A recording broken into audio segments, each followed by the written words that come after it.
உள்ளே போகக்கூடாது, சந்திக்கவே கூடாதுங்கிறேன்.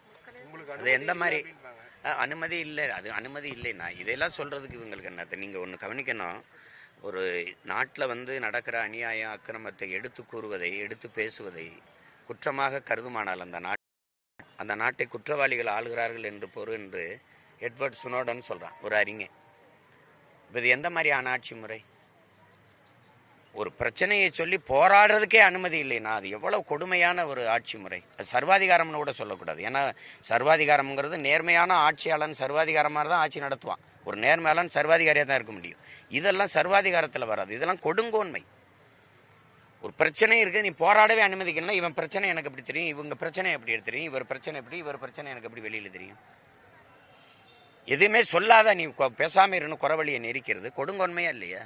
அதுக்கு பேர் என்ன? ஜனநாயகம். அங்கே எங்கே கருத்து இருக்குது, எங்கே சுதந்திரம் இருக்குது? சொல்லுங்கள். நீங்கள் நியமித்த குழு மகளிர் சுய உதவி குழுன்னு நீங்கள் தான் ஆரம்பிச்சிங்க, அதை உருவாக்குறதுக்கு சொன்னீங்க. 7.25 லட்சம் குழு இருக்குன்றாங்க, கிட்டத்தட்ட 2.5 கோடி பேர் இருக்காங்கன்னு சொல்கிறாங்க.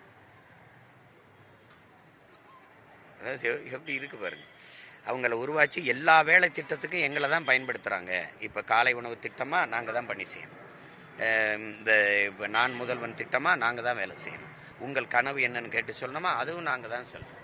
எங்களுக்கு ஒரு பணி நேரம்ங்கிற ஒன்றே கிடையாதுங்கிறாங்க. அதாவது கொத்தடிமைகள் போல வச்சு உழைப்பை சுரண்டுகிறத எப்படி மக்களாட்சின்னு எப்படி எடுத்துக்கிடுவீங்க?